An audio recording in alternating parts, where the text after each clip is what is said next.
Right, hello everybody. We've been conducting a really thorough review of the way in which barristers train and qualify.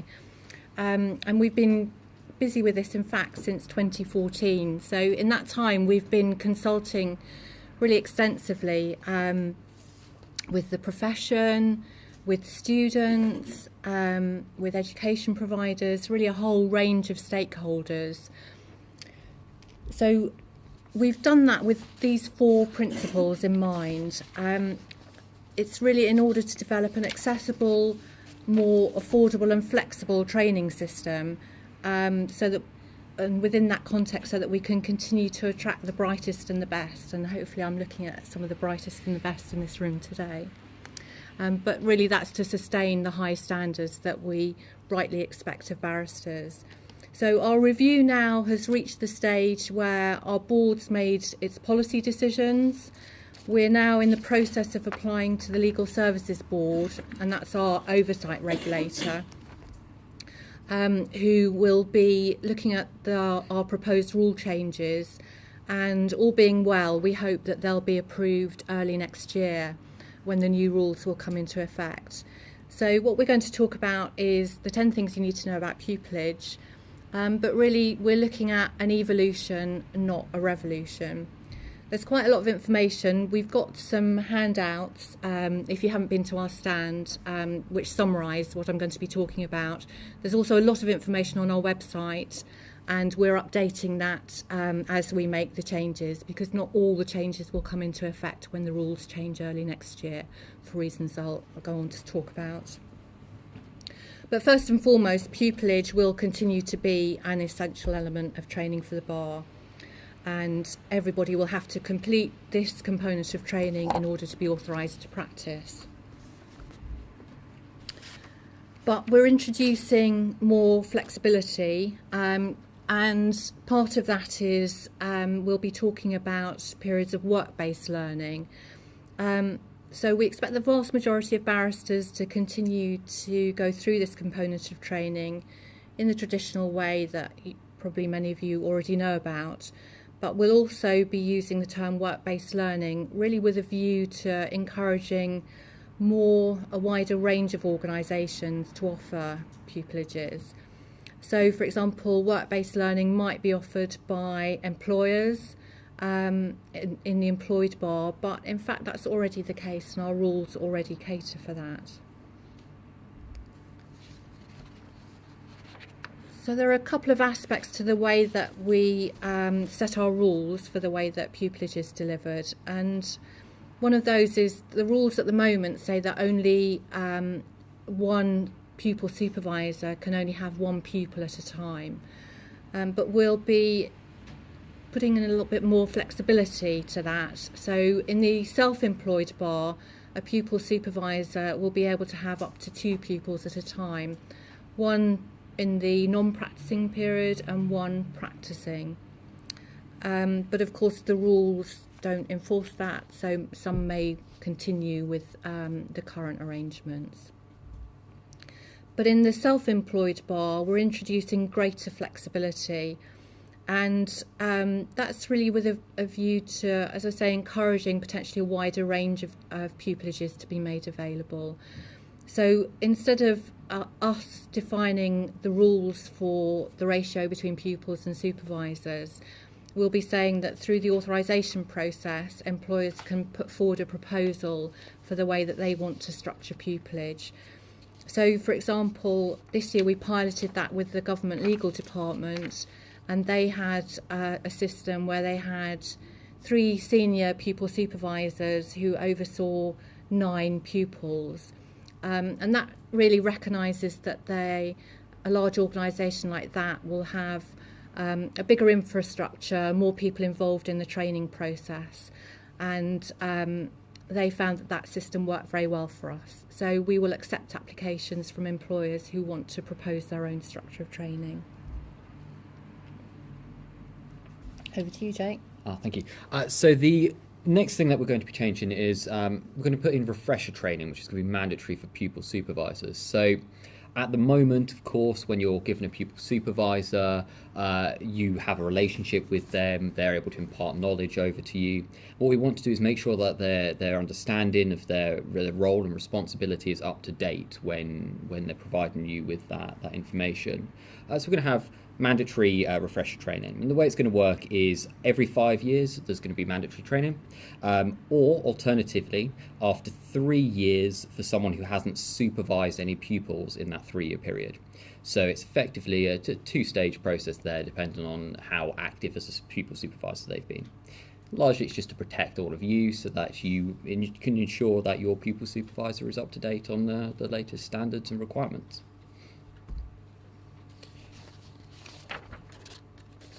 We're also making a change to the length of pupillage. So the normal duration of pupillage will continue to be 12 months, with 6 months being non-practicing and then 6 months being practicing.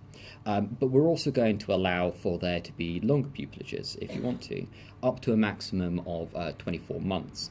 So this would obviously allow for a longer period of time where you can learn to be a barrister before you have to take the plunge yourself.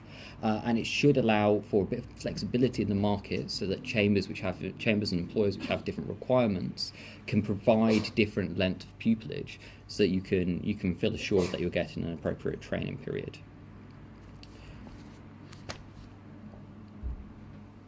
One of the potentially more interesting changes is we're changing the minimum funding level for pupillages. So at the moment, the minimum funding level is £12,000, which is quite a low sum to live on in certain parts of the country, particularly in London. So what we're doing is matching the funding level minimum to the Living Wage Foundation recommendations on a year-by-year basis. To give you an idea of what that will look like, figure for this year, which is wrapped up in my piece of paper here, the figure for this year would be 17,212 in London and 14,765 outside of London. So it's a fairly substantial increase that will be tracked against the Living Wage Foundation's recommendations year on year, and will increase whenever they increase the Living Wage Foundation recommendations. I believe we're going to be publishing the new rates in January every single year.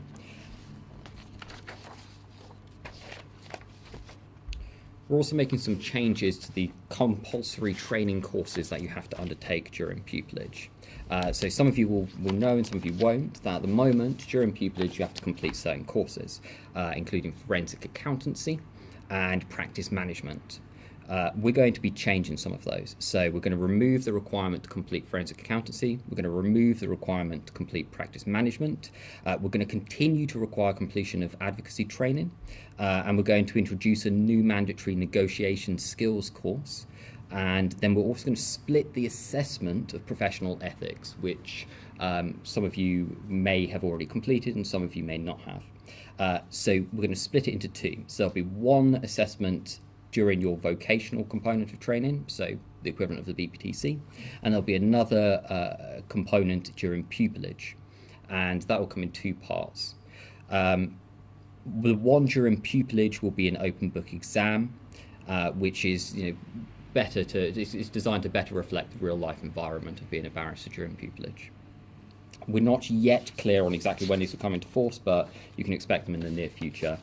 We just need to work out some of the details on that. In addition, from the 1st of September 2019, you'll be assessed in line with threshold standards specified in the professional statement. So, this lovely document here. Here's one we prepared earlier. If you've spoken to me on the stand at any point today, I'll have given you the same advice, which is to go through this document and use it almost as a checklist for what kinds of competencies and skills are going to be necessary for being a barrister at the bar. If you do that, you're likely to be at least in the ballpark of what employers and chambers are looking for. From the 1st of September 2019, we're then going to require organisations providing pupillage to assess you in line with that.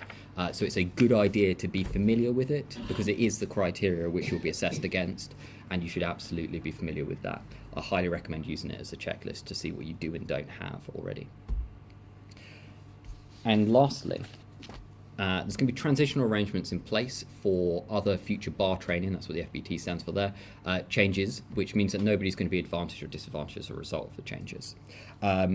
What we're doing is creating a new set of pathways to becoming a barrister.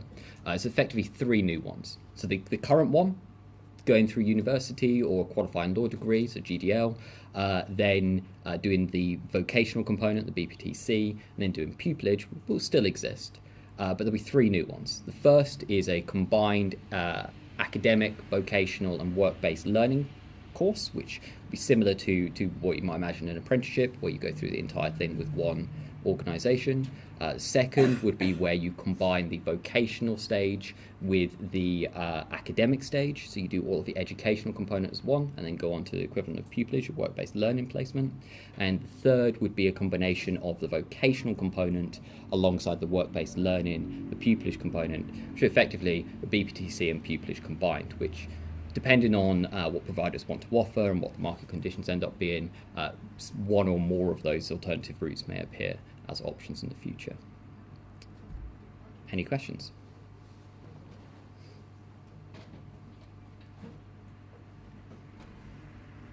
Yeah. Is there likely to be any changes to the time bar requirements after completing your BPTC? You have 5 years to obtain pupilage. Is that because I read somewhere that that's also subject to discussion at the moment? It will be the same, but because those new pathways are in place, then we need to just make sure that we've got the right guidance that reflects those new pathways. But essentially, that rule will continue. One of the things we're looking at the moment, for example, is the opportunities for resitting certain courses. So. And the kind of impact that has. So we've got where you've got those 2-step vocational stages of training. Obviously that creates a bit of a different structure. So we'll be putting some guidance out on our website. So as I said, there's a lot of information that we've given you today.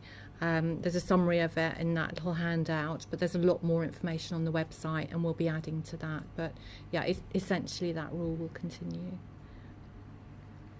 If you were still interested in doing what was the previous compulsory parts of pupilage, such as the forensic accounting, would there still be an opportunity to study and look into that part of the pupilage, or will that be replaced by the new compulsory others?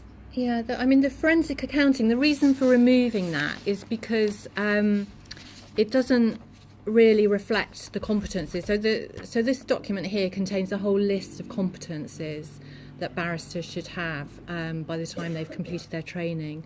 And the forensic accounting course doesn't really reflect those competencies. So what we're saying is if you want to acquire those kind of skills, there's nothing to stop you doing that as part of your CPD, your continuing professional development requirements that you have once you qualify. But we're not making it a compulsory part of your training during pupilage, and in particular because we're adding new requirements in which better reflect the competencies that are set out in here. Is that right? Any other questions? Do you have copies of that one on the stand? Yes, we've got a few copies left, but it's also on the website. So there's a whole section on the website called Qualifying as a Barrister. I think that's what it's called. Right. And there's a whole section there on each component of training. So, for example, pupilage. But the professional statement is on the website, so you can get a copy of it from there as well. But yeah, come and see us at the stand, and we're happy to talk to you. It would just be useful maybe to know what year everyone's in of study, just to and to get maybe an ETA on how long these sort of changes normally take to go through, so you've got an idea of who in this room might be affected by it. Could you just put your hands up if you're in your first year of a law degree? Quite a lot of first years. Any second years? Second years, and then final years, GDLs, and any BPTC.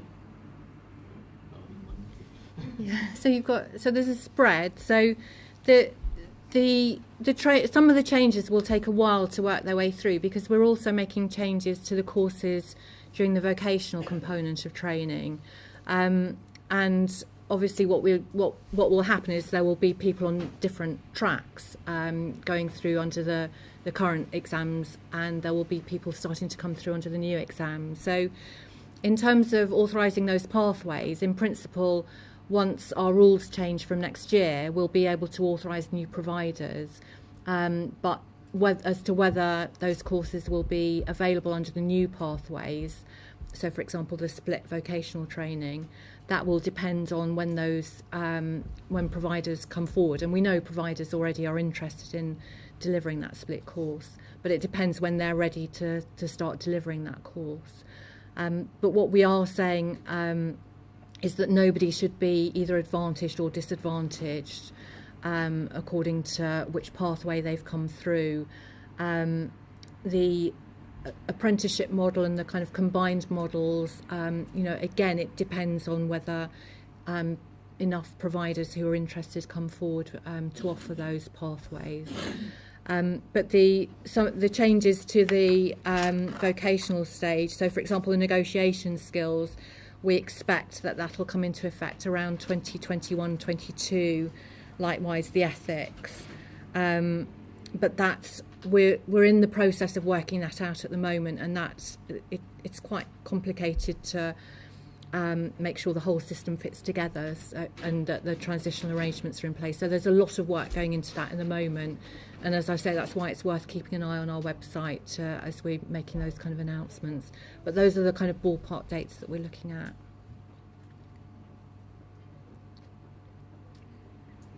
Yeah, question at the back.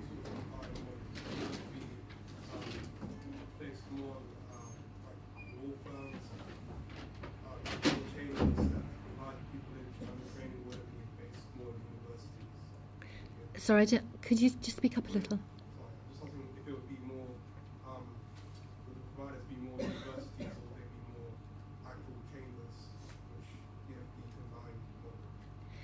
Well, with an apprenticeship model, you might see combined universities and employers coming forward, for example. So, organisations like the Government Legal Department, the CPS, at the moment have apprenticeship schemes for solicitors.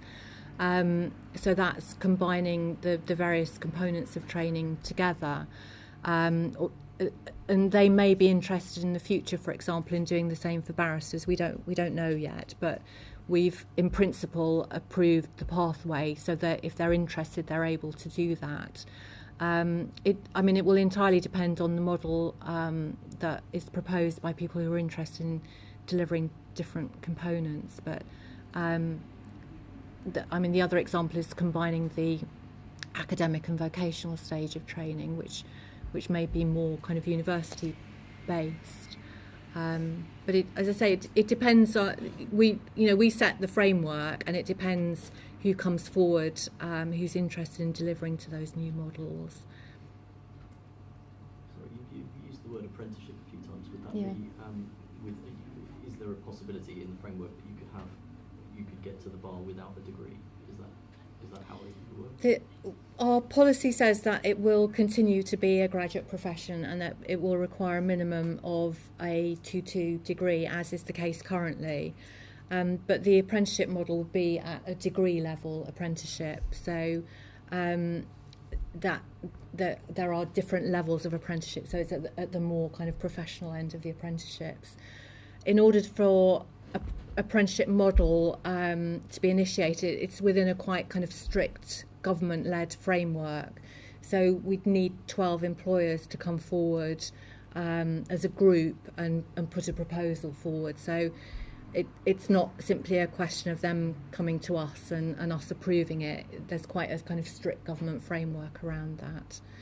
But we're certainly interested, we've approved it in principle, and we're certainly interested in supporting that. Does anyone else have any questions? Have you looked at when the number of routes will increase, and when the number of people who could potentially compete for pupilages might increase, and what effect that might have on success rates of people who still follow the traditional route? Yeah, That's a common question. People worry about the number of pupilages that are available. We don't restrict. In fact, we're prevented from restricting access to education. So that's not something that we make a determination over. As I said, our rules around the way that we set the rules for pupilage opens up to potentially more flexibility. So, for example, the pupil to pupil supervisor ratio might encourage more from the employed bar to come forward. And I think I went to a talk by Backfee a few weeks back together with Jake. We did the same presentation, and it was fascinating actually to hear about the employment opportunities that are available for barristers and all the kind of different opportunities there are. And I think maybe at this stage you're very focused on the opportunities within chambers, but there is a wider world out there as well. So you may see the numbers increase as well. I mean, if you have apprenticeships which can't exist at the moment, assuming they can get through the government framework and it all works to satisfaction, you may see an increase there. You could potentially even see an increase from the combined vocational and work-based learning component options. It's really not for us to sort of restrict the market there. It depends on market conditions and see what they come forward with. But it wouldn't, as Julie says, it's not something we're looking to restrict the number of people who can make it through the process. Yeah. Yeah. How will these changes affect the affordability of both the new pathways and the current pathway? Because obviously they are quite expensive. The current pathway is very expensive.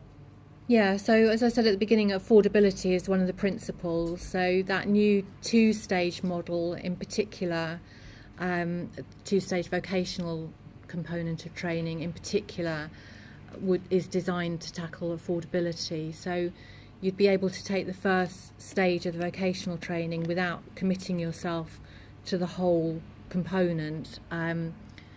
So instead of signing up for the full course, you're able to self-study for the first part of it, and then if you're successful on that, go on to sign up to a second stage of the vocational training, and that's very much targeting the affordability.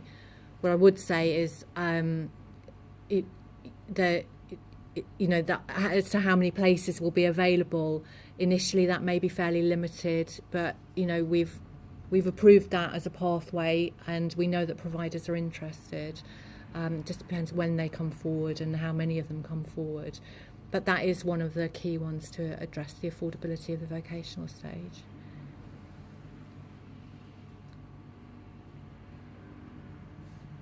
Any other questions? Okay, I think we can wrap up. All right, thank you very much. There's the handout there. If you haven't picked it up from our stand, you're welcome to take a If you're copy. looking for the bar standards for the stand, I think it's you're opposite through, aren't you? We're opposite through. Yeah, we're on the landing area. Go in the Great Hall, up the stairs on the left. Thank you all.